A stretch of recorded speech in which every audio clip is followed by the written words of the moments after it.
MK Singh. You are watching MKS Academy. Today I am going to read some topic of class 10 our environment chapters. जैसा कि previous lecture में हम लोग बात किए थे कि आपका एनवायरमेंट क्या होते हैं, इसमें वेस्ट के बारे में हम लोग पढ़ा था और फिर हम लोग वहां पे बात किए थे कि फिजिकल वेस्ट किस तरीके के होते हैं, केमिकल वेस्ट किस तरीके से होते हैं, बायोलॉजिकल वेस्ट किस प्रकार का होता है। फिर हम लोग बात किए थे कि biodegradable and non biodegradable waste क्या होते हैं और उसके बेस में हम लोग काफी डिफरेंस भी देखा था, हम लोग उसका कंपैरेटिव स्टडी भी किया था।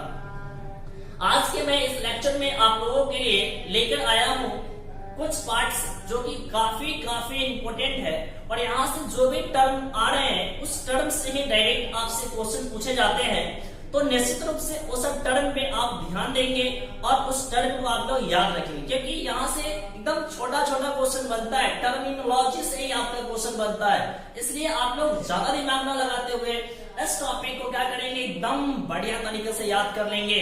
हमारा ऐसा विश्वास करता है कि आप लोग ऐसा निश्चित रूप से कीजिएगा। तो चलिए हम लोग स्टार्ट करते हैं। आज का जो फर्स्ट टॉपिक है वह है हमारा इकोलॉजी। इकोलॉजी हम लोग किसको बोलते हैं, तो समझिए ये आपका जो इकोलॉजी है वो क्या है, ब्रांच ऑफ बायोलॉजी है। इकोलॉजी क्या है, ब्रांच ऑफ बायोलॉजी है जो डील करता है किसके बीच में, तो interaction between the living organism with their environments and other organism. जैसे कि हम लोग यहाँ पे रह रहे हैं तो यहाँ पे क्या होता है, टेम्परेचर चेंज करते हैं, तो टेम्परेचर चेंज करने से हम पे क्या इफेक्ट पड़ता है, हम किस तरीके से फील करते हैं। यदि हम किसी ऑर्गेनिज्म को देखते हैं तो उस ऑर्गेनिज्म, जितने भी ऑर्गेनिज्म हमारे आसपास में है, तो उस ऑर्गेनिज्म और हमारे हम में क्या इंटरेक्शन होती है, तो इन सारे चीजों का डिस्कशन हम लोग कहाँ पे करते हैं, इकोलॉजी में किया करते हैं। ठीक है, जैसे कि हम लोग क्या करते हैं, चिकन मटन खाते हैं तो हम लोग अपने भोजन के लिए क्या है उस पे आश्रित रहते हैं। प्लांट से हम लोग क्या करते हैं, भोजन प्राप्त करते हैं, तो हम लोग क्या करते हैं, अपने भोजन के लिए उस प्लांट पे क्या होते हैं, निर्भर रहते हैं। तो हम लोगों के बीच की इंटरेक्शन क्या है, यानी कि लिविंग ऑर्गेनिज्म और उसके एनवायरमेंट और किसी अदर ऑर्गेनिज्म के साथ इंटरेक्शन क्या है, इन सारे चीजों का डिस्कशन हम लोग कहाँ पे किया करते हैं, बायोलॉजी के जिस ब्रांच में किया करते हैं उसी ब्रांच को हम लोग क्या बोलते हैं, इकोलॉजी बोलते हैं। ठीक है, तो चलिए इकोलॉजी के डिफिनेशन को हम लोग देखते हैं। Branch of biology which is the interaction of living organism with their environment and other organism is known as ecology। ठीक है, यहाँ पे ऐड कर लीजिएगा, is known as ecology। जैसा कि यहाँ पे लिखा हुआ है इकोलॉजी। अब देखिए यहाँ पे हम लोगों को मेन टॉपिक जो हम लोगों को डील करना है इस क्लास 10 के स्टैंडर्ड में, क्लास 10 स्टैंडर्ड में, वो आपका क्या, आपका इकोसिस्टम है। इकोसिस्टम क्या है, तो चलिए इसके सबसे पहले हम लोग हिस्ट्री पे चलते हैं कि इकोसिस्टम टर्म को देने वाला सबसे पहला जो साइंटिस्ट था वो कौन था, एजी टैंसले था। Ecosystem term was coined by A G Tansley. Second बात, आपका एक इकोसिस्टम होते क्या है, तो इकोलॉजी का ही एक क्या है, यूनिट है। क्या है, इकोलॉजी का यूनिट है। तो हम इसको ऐसे डिफाइन करते हैं जैसे कि it is the structural and functional unit of biosphere, यानी कि जीव मंडल का जो आपका क्या है स्ट्रक्चरल एंड फंक्शनल यूनिट जो है उसी को हम लोग क्या बोलते हैं, इकोसिस्टम बोला करते हैं। ठीक है, चलिए इसके डिफिनेशन को देखते हैं हम लोग। Structural and functional unit of biosphere are known as ecosystem.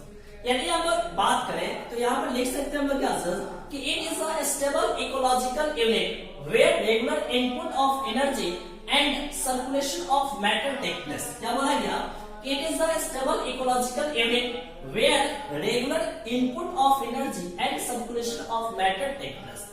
यानी कि ये जो आपका यूनिट है, कौन यूनिट, इकोसिस्टम। वह इकोसिस्टम यूनिट जो है यदि इकोलॉजी के दृष्टिकोण से देखा जाए तो ये काफी स्टेबल इकोलॉजिकल यूनिट है, जिसमें आपका क्या होता है कि रेगुलर इनपुट ऑफ एनर्जी, जिसमें क्या होता है हमेशा एनर्जी का इनपुट होता है और मैटर का क्या होता है, मैटर का क्या होता है, सर्कुलेशन होता है एक ऑर्गेनिज्म से दूसरे ऑर्गेनिज्म। जैसे कि मान लेते हैं कि सनलाइट इस इकोसिस्टम में एनर्जी का जो मेन सोर्स है वो आपका कौन है, सनलाइट है। ठीक है, अब उस सनलाइट से आपका प्लांट क्या करता है, एनर्जी को एब्जॉर्ब करता है, उस सोलर एनर्जी को क्या करता है, केमिकल एनर्जी में कन्वर्ट करता है।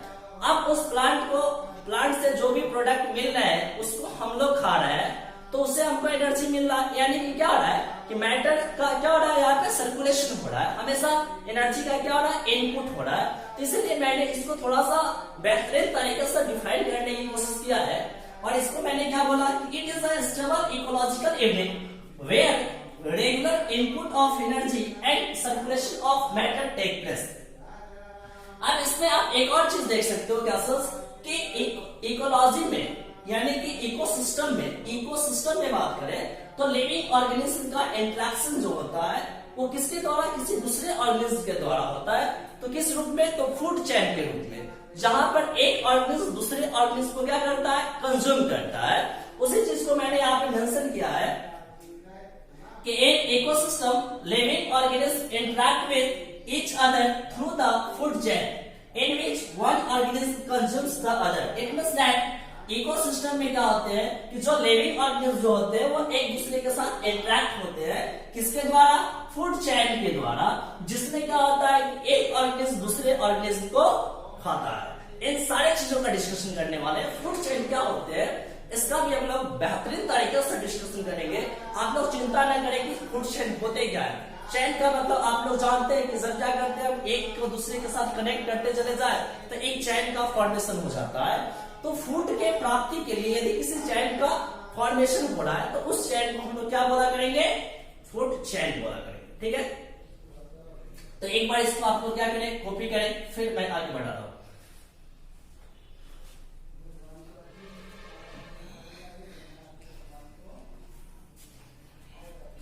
अब यहां से हम लोग डील करने वाले हैं टाइप्स ऑफ इकोसिस्टम के बारे में। ठीक है, चलिए देखते हैं टाइप ऑफ इकोसिस्टम क्या होते हैं।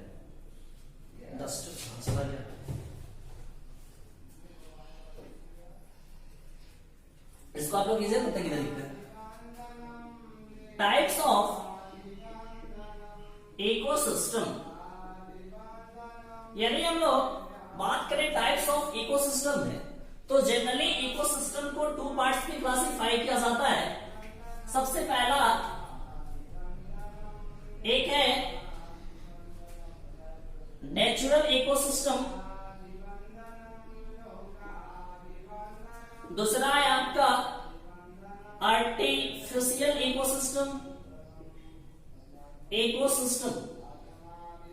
अब ये आपका नेचुरल इकोसिस्टम क्या होते हैं, आर्टिफिशियल इकोसिस्टम क्या होते हैं, इस चीज को हम लोग देखेंगे। ठीक है, चलिए पहला हेडिंग डालते हैं हम लोग natural ecosystem.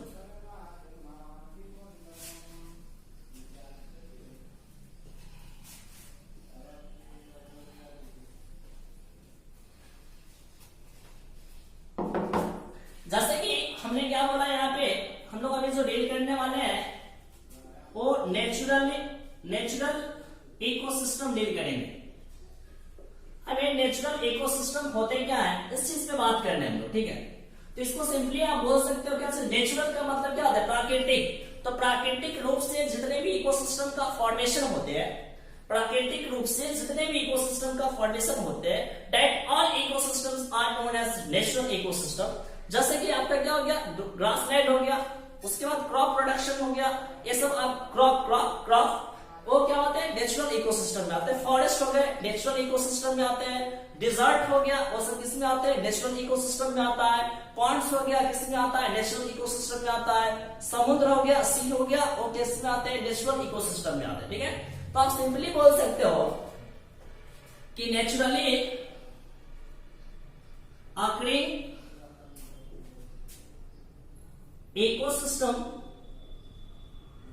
system are called natural ecosystem। इसको हम लोग क्या बोलेंगे, नेचुरल इकोसिस्टम बोला करेंगे। ठीक है,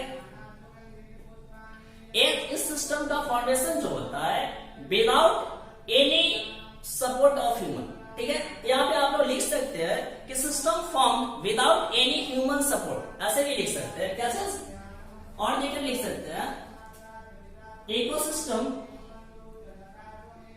ecosystem form without any support, any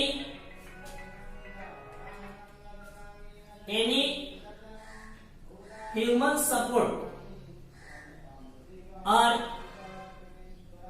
known as natural ecosystem. That's all.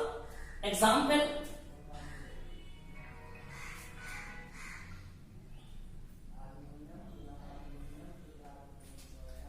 में बात करते हैं हम लोग क्या चीज, फॉरेस्ट, पॉन्ड्स, उसके बाद और बोल सकते हैं डेजर्ट, और क्या बोल सकते हैं, क्रॉप बोल सकते हो, ग्रास लैंड बोल सकते हो। ये सब आपका क्या है, नेचुरल इकोसिस्टम है। क्या है, नेचुरल इकोसिस्टम है। अब हम लोग इसके हैबिटेट के आधार पे नेचुरल इकोसिस्टम को भी हम लोग जनरली 2 पार्ट्स में क्लासिफाई किया करते हैं। जैसे कि आपका एक होता है टेरेस्ट्रियल इकोसिस्टम और दूसरा होता है आपका क्या सर, एक्वेटिक इकोसिस्टम। तो चलिए इसको देखते हैं हम लोग, इधर देखते हैं हम लोग, यहां पे क्लासिफाई कर देते हैं। नेचुरल इकोसिस्टम को हम लोग 2 पार्ट्स में क्लासिफाई करते हैं। First of all terrestrial ecosystem और दूसरा क्या चीज, एक्वेटिक इकोसिस्टम।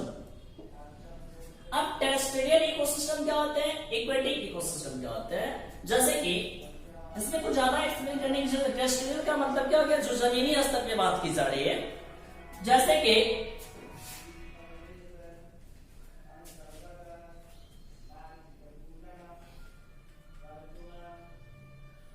जैसे कि आपका फॉरेस्ट हो गया, ग्रास लैंड हो गया, उसके बाद डेजर्ट हो गया, ये सब क्या है, टेरेस्ट्रियल इकोसिस्टम। ठीक है। और एक्वेटिक का मतलब क्या होता है, वाटर होता है ना, वाटर। एक्वेटिक का मतलब क्या हो गया, जो वाटर में इकोसिस्टम का फॉर्मेशन होगा, जैसे कि आपका पॉन्ड्स हो गया, रिवर हो गया, उसके बाद सी हो गया, ऐसे ये सारे जो इकोसिस्टम होंगे उसको हम लोग क्या बोलेंगे, हिल हो गया, उसको क्या बोलते हैं, झील को लेक, लेक, ये सब क्या है, एक्वेटिक इकोसिस्टम है। ठीक है, तो इसको आप लोग एक बार कवर कर लो।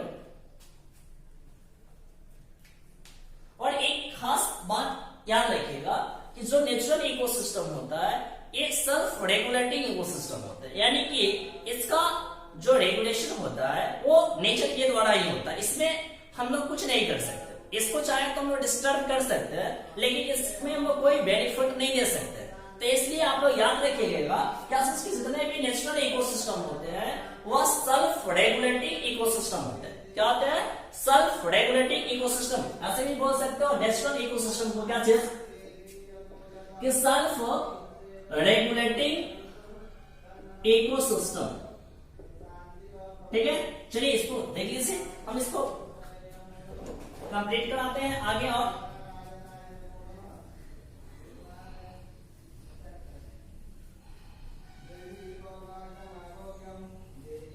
सेकेंड बात करेंगे हम लोग आर्टिफिशियल इकोसिस्टम।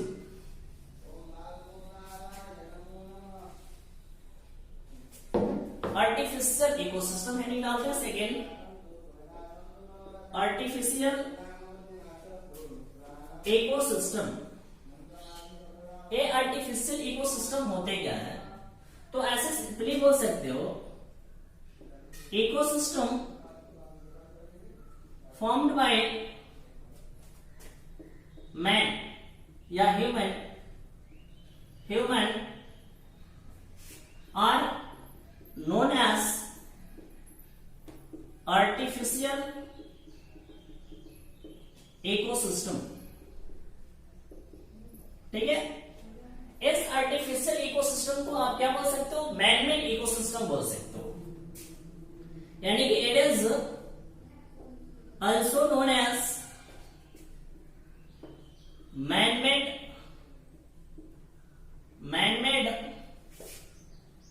ecosystem। ठीक है, जैसे कि आपका क्या हो गया, गार्डन हो गया,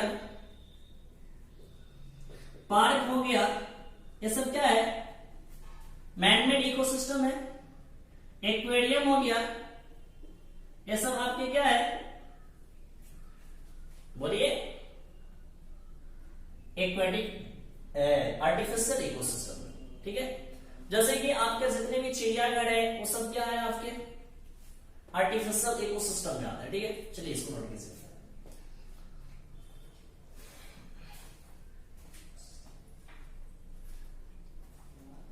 तो एक चीज याद रखिएगा कि ये जो रेगुलेटिंग, मतलब कि ये जो आपका इकोसिस्टम है वो सेल्फ रेगुलेटिंग इकोसिस्टम नहीं है। तो आप इसको लिख सकते हो, एक खास बात इसमें क्या है, it does not possess self regulating mechanism। ठीक है, इसमें कुछ बात इसको ध्यान में रखेंगे। ठीक है, एक कुछ बात हो गया आपका आर्टिफिशियल इकोसिस्टम्स। ठीक है, एक नोट पॉइंट आप लोग इसमें लिख लीजिएगा, काफी ज्यादा इंपॉर्टेंट नोट पॉइंट है आपका। वो क्या है नोट पॉइंट, एक एग्रो इकोसिस्टम जो है, वो एग्रो इकोसिस्टम जो है वो सबसे लार्जेस्ट आर्टिफिशियल इकोसिस्टम है। तो कभी कभी आपके कॉम्पिटिटिव एग्जाम जो छोटा एग्जाम जो होता है, जैसे कि एनटीएस का, ये सब होता है, नेशनल टैलेंट सर्च का जो एग्जाम होता है, तो ये सब एग्जाम में कभी कभी ऐसे छोटे क्वेश्चन पूछे जाते हैं जो कि काफी इंटरेस्टिंग क्वेश्चन बन जाता है। ऐसा हम लिख लेते हैं नोट में यहाँ पे कि agro ecosystem is the largest artificial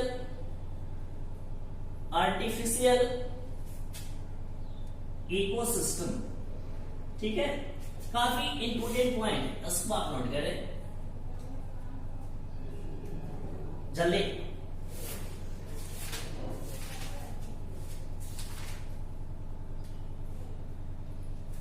अब यहां से हम लोग जो बात करने वाले हैं वो देखेंगे हम लोग कि जो इकोसिस्टम होते हैं उसके कौन कौन से कंपोनेंट होते हैं। ठीक है, तो चलिए इसके लिए हम लोग एक अलग से हेडिंग डालते हैं।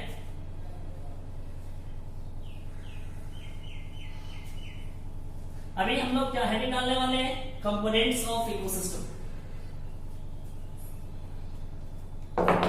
Components of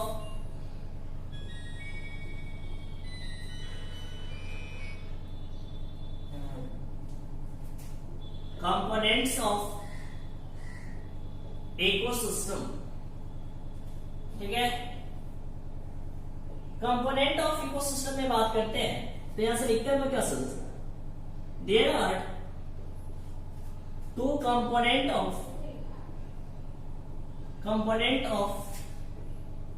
an ecosystem. कितने कंपोनेंट है, दो कंपोनेंट है। कौन कौन, देखिए ध्यान से, एक आपका होते हैं एबायोटिक कंपोनेंट और दूसरा होता है क्या सिर्स, बायोटिक कंपोनेंट। ठीक है, एक हो गया एबायोटिक कंपोनेंट, दूसरा क्या हो गया, बायोटिक कंपोनेंट हो गया। ठीक है, तो चलिए इसमें से तो सबसे पहला हेडिंग डालते हैं एबायोटिक कंपोनेंट। कैसे इसको में एक्सप्लेन करेंगे, बायोटिक कंपोनेंट, एबायोटिक कंपोनेंट को देखो यहां पर ज्यादा कुछ समझने की जरूरत नहीं। ए प्लस बायो टिक कंपोनेंट को हटा देते हैं। ठीक है, ए का मतलब यहां पर क्या हो गया, नॉट, और बायो का मतलब क्या होता है, लाइफ होता है। लाइफ का मतलब क्या लिखते हैं, यहां पे लिव लिख देता है, नॉट लिविंग, यानी कि जो भी नॉन लिविंग कंपोनेंट होंगे या फिजिकल कंपोनेंट होंगे उसको हम लोग क्या बोलेंगे, एबायोटिक कंपोनेंट बोलेंगे। ठीक है, तो यहां से हम इसको डिफाइन कैसे करेंगे कि नॉन लिविंग और physical component of an ecosystem are known as abiotic component। ठीक है, जैसे एग्जांपल में देख लेते हैं, सॉइल हो गया, वाटर हो गया, एयर हो गया, ये सब आपके क्या है, टेम्परेचर लिख सकते हो, टेम्परेचर लिख सकते हो, ह्यूमिडिटी लिख सकते हो, ये सब आपके क्या है, एबायोटिक कंपोनेंट। कैसे कंपोनेंट है, एबायोटिक कंपोनेंट है। अब हम लोग जब पढ़ रहे हैं तो थोड़ा सा और बढ़िया तरीके से पढ़ते हैं। ऐसे तो जनरल वे में आप बोल सकते हो क्या सर, कि जो नॉन लिविंग कंपोनेंट है उसको हम लोग क्या बोलते हैं, एबायोटिक कंपोनेंट बोलते हैं। अब चलिए इसमें कुछ मैं आप लोगों को खास बात बताता हूं, क्योंकि जब आप लोग स्पेशल टीचर से पढ़ रहे हो तो स्पेशल क्वेश्चन आपको मिलना चाहिए। ठीक है, देखते हैं हम लोग क्या आपके लिए स्पेशल मैं लेकर आता हूं, कुछ ना कुछ तो लेकर आऊंगा, ये हमारा विश्वास है कि आप लोगों के लिए बिल्कुल कुछ ना कुछ नया होगा, जो कि जनरल वे से हटके होगा। देखिए ध्यान से, हम यहाँ पे क्या करेंगे, जो हमारा एबायोटिक कंपोनेंट है उसको हम लोग दो तरीके से क्लासिफाई करेंगे। एबायोटिक कंपोनेंट जो है, एबायोटिक कंपोनेंट, उसमें हम लोग दो बात बोलेंगे। ठीक है, कौन कौन से, तो एक बोलेंगे हम लोग क्लाइमेटिक फैक्टर। क्या चीज, क्लाइमेटिक फैक्टर हो गया। अब इस क्लाइमेटिक फैक्टर में क्या क्या चीज आते हैं इसको हम लोग देखते हैं। जैसे कि आपका टेम्परेचर हो गया, एक इसमें आएंगे, क्लाइमेटिक फैक्टर में आएंगे। ह्यूमिडिटी हो गया, एक इसमें आएंगे, क्लाइमेटिक फैक्टर में आएंगे। ठीक है, सनलाइट हो गया, वो भी क्या है आपका क्लाइमेटिक फैक्टर है। ठीक है, और क्या बोल सकते हो, प्रेशर भी बोल सकते हो, प्रेशर भी क्या है आपकी क्लाइमेटिक फैक्टर। और एक आपका जो होता है वो होता है इफेडिक, इडैपिक होता है, इडैपिक। इसको हम लिखते हैं EDAPHIC, इडैपिक फैक्टर। इसमें आपके क्या क्या आते हैं, जैसे एडाइपिक फैक्टर का मतलब आपका क्या होता है जानते हैं आप लोग, मिट्टी संबंधित जो भी फैक्टर होते हैं, मिट्टी संबंधित जो भी फैक्टर होते हैं उसको हम क्या बोलते हैं, एडाइपिक फैक्टर बोलते हैं। जैसे कि आपका क्या हो गया, सॉइल टेक्सचर हो गया, टोपोग्राफी हो गया। टोपोग्राफी तो आप लोग जानते रहिएगा, भौगोलिक स्थिति जो होता है। ठीक है, इसमें जिसमें मिट्टी है सबका जो स्टडी किया जाता है, इसको वहां से भी आप कंसल्ट कर सकते हो। ठीक है, उतना ज्यादा आपको करने की जरूरत भी नहीं है यहाँ पे। ठीक है, यहाँ पे सीधे लिख जाएगा मिट्टी संबंधित जो भी फैक्टर होते हैं, संबंधित जो भी फैक्टर होंगे उसको हम लोग क्या बोलेंगे, एडाफिक फैक्टर बोलेंगे। जैसे कि सॉइल टेक्सचर हो गया, टोपोग्राफी हो गया, मतलब ये टोपोग्राफी का मतलब हो गया भौगोलिक स्थान। ठीक है, तो ऐसा एक कुछ स्पेशल बात थी, आप लोग इसको कंप्लीट कर रहे। ठीक है, तो ये थे हमारे classes abiotic component of the ecosystem.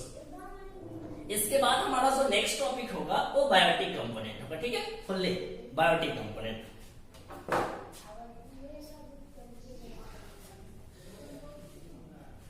देखिए ध्यान से,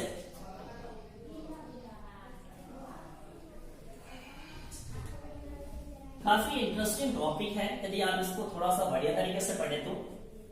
इसमें देखिए मेन चीज है आपको थोड़ा सा याद करना होगा, इसमें मैं कुछ नहीं कर सकता हूं। मेरा जो काम है मेहनत करना, मैं मेहनत कर रहा हूं आप लोगों के लिए, लेकिन अब याद करना तो आपका काम है, उसको तो आपको याद करना पड़ेगा। और नहीं तो सोच लेना एग्जाम के 1-2 महीना पहले जब मैं रिविजन कराऊंगा और शायद आप हमसे यदि पढ़ रहे हो ये क्लास में, तो फिर तो कोई दिक्कत नहीं है, वो मैं कर लूंगा अपने तरीके से। ये है आपका बायोटिक कंपोनेंट। ठीक है, ये सेकेंड पार्ट है आपका। बायोटिक कंपोनेंट में यदि हम बात कर लें तो सीधा बोल सकते हो क्या सर, कि living component of an ecosystem are known as biotic component जैसे एनिमल्स हो गए, एनिमल्स हो गया, प्लांट्स हो गया, ये सब क्या है यहाँ बायोटिक फैक्टर है। क्या है? Biotic factor. बायो का मतलब सिंपल सा क्या समझते हैं हम लोग, लाइफ से रिलेट करते हैं, जिसमें जीवन हो तो वो क्या हो जाएंगे, लिविंग कंपोनेंट हो जाएंगे। तो लिविंग कंपोनेंट किसी भी इकोसिस्टम का होगा तो उसको हम लोग क्या बोले करेंगे, बायोटिक कंपोनेंट बोला करेंगे। ठीक है, तो आप लोग सिंपली ऐसे भी बोल सकते थे इकोसिस्टम को डिफाइन करके। मैं आपको उस समय इसलिए नहीं बोला क्योंकि आप लोग बायोटिक कंपोनेंट नहीं जानते थे, ये बायोटिक कंपोनेंट नहीं जानते थे, लेकिन अब तो आप पूरे बायोटिक कंपोनेंट क्या होते हैं, ये बायोटिक कंपोनेंट क्या होते हैं, इससे पूरे अच्छी तरीके से इसे जान लिए हो। तो आप यहाँ पे सिंपली बोल सकते हो कि ecosystem is made up of biotic and abiotic component in biosphere। ठीक है, या इकोलॉजी ऐसे भी बोल सकते हो। ठीक है, इतना भी बोलकर छोड़ दो तो कोई दिक्कत नहीं। ठीक है, तो एक भी आपका एक डेफिनेशन हो जाता है इकोसिस्टम का। ठीक है, चलिए इसको कर लीजिए। अब यहाँ पर हम लोग कुछ विशेष बात करने वाले हैं, बायोटिक कंपोनेंट। काफी इंटरेस्टिंग टॉपिक है ये आपका। देखिए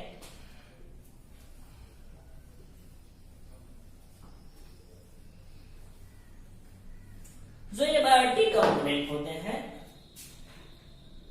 बायोटिक कंपोनेंट, इसको हम लोग टू पार्ट्स में क्लासिफाई करते हैं। टू पार्ट्स में, थ्री पार्ट्स में क्लासिफाई करते हैं मेनली। इसमें आपका एक होता है प्रोड्यूसर होता है, एक आपका होता है क्या चीज, कंज्यूमर्स होता है, और एक तीसरा होता है डिकम्पोजर्स। ठीक है, अब देखिए यहां पर क्या है, प्रोड्यूसर है, कंज्यूमर्स है, और क्या है, डिकम्पोजर्स है। बायोटिक कंपोनेंट को ब्रॉडली थ्री कैटेगरी में क्लासिफाई करते हैं हम लोग। किसमें किसमें, एक प्रोड्यूसर, दूसरा कंज्यूमर्स, और तीसरा क्या है, डिकम्पोजर्स।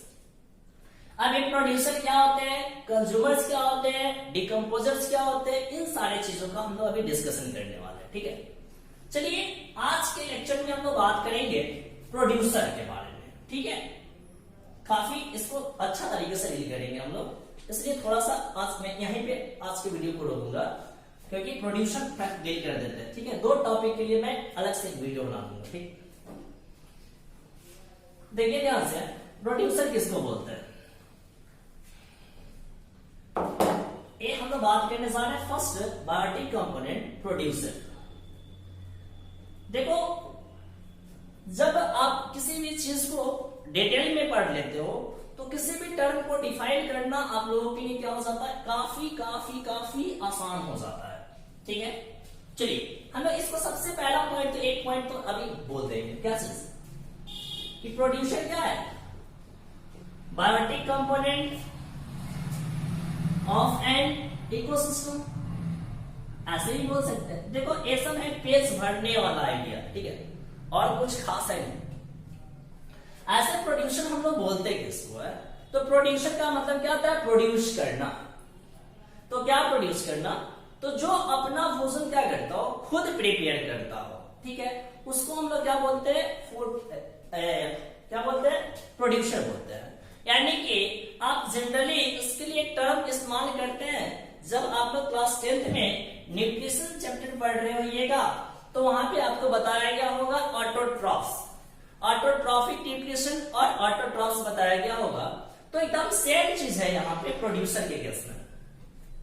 तो जो भी ऑटोट्रॉफ्स होते हैं, ऑटोट्रॉफ्स को ही हम लोग क्या बोलते हैं, प्रोड्यूसर बोलते हैं।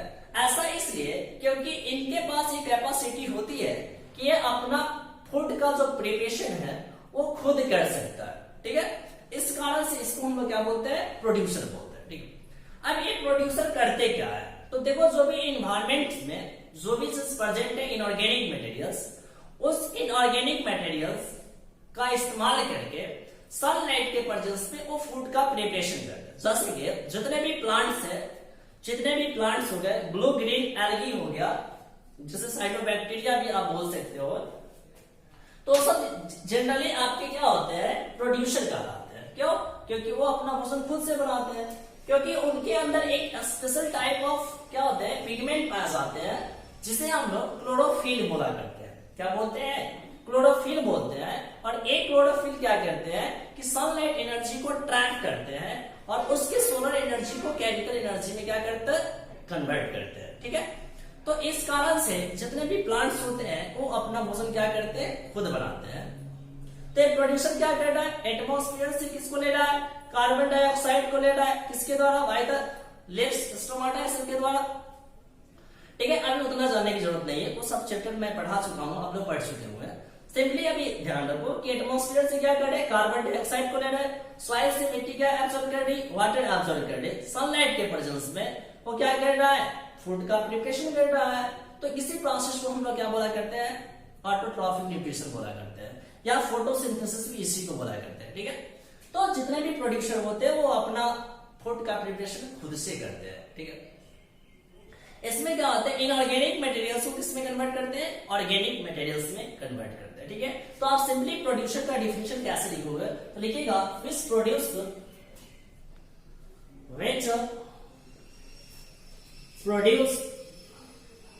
There own food itself are known as producer। ठीक है, producer are also known as autotrophs। Autotrophs इसे हम लोग क्या बोलते हैं, ऑटोट्रॉफ्स भी बोलते हैं। ठीक है, जैसे क्या हो गया, ग्रीन प्लांट हो गया, blue green algae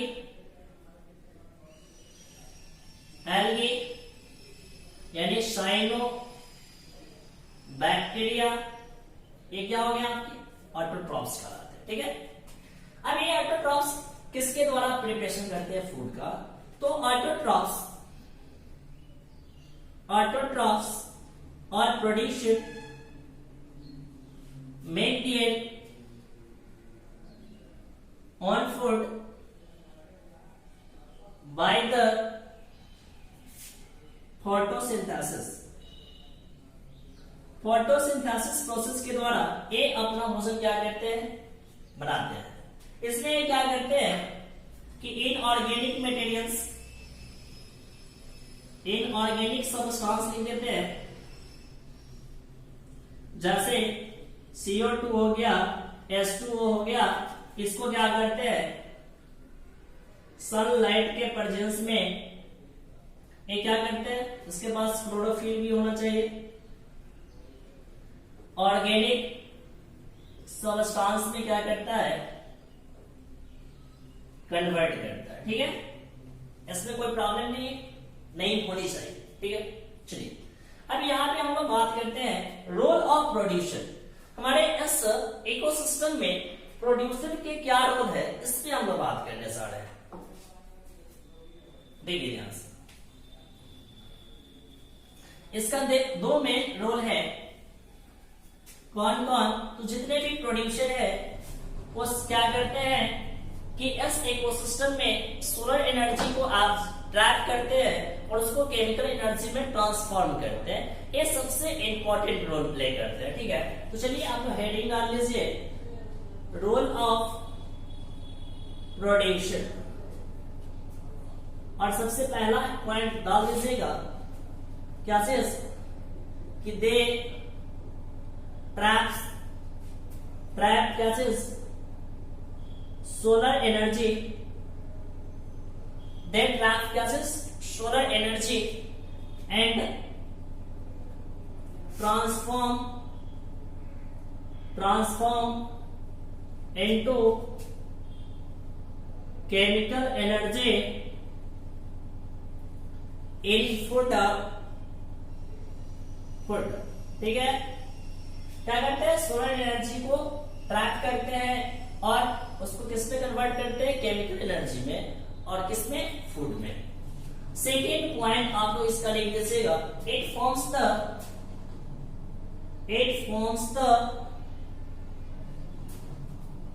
primary source, लिख लो पहले, मैं समझा रहा हूं, primary source and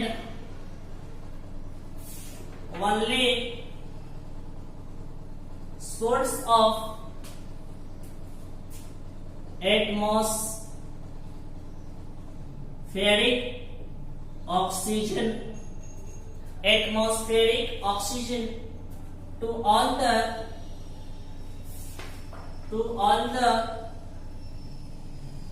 living organism of the ecosystem.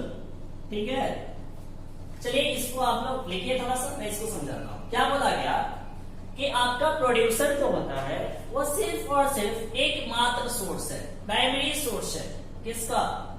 Primary source है किसका? फूड का।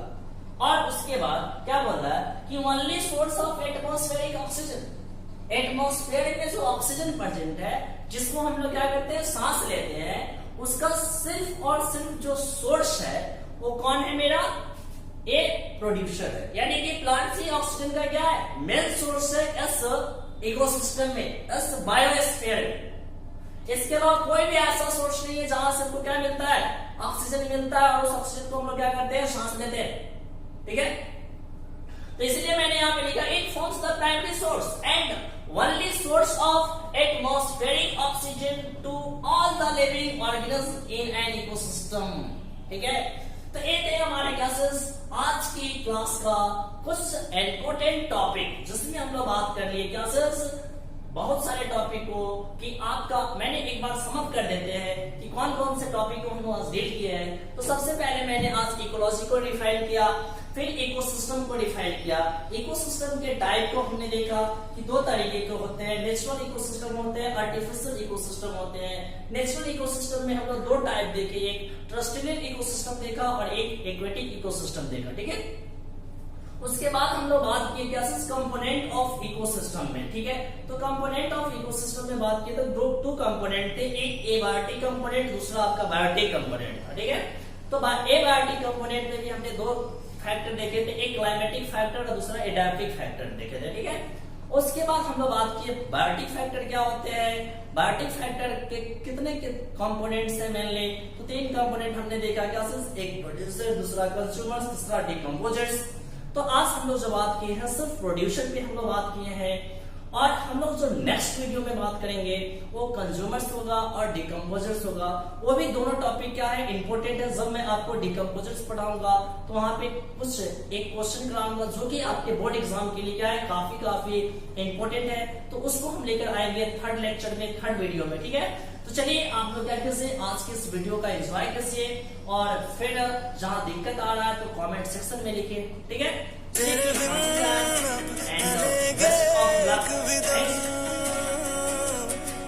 तुझे कितना चाहने लगे। ठीक है, तो इस तरीके से आज का हमारा आज का क्लास खत्म होता है। तो चलिए यहाँ से हम लोग खत्म करते हैं। Thank you to all my dear student to see the our video. Thanks.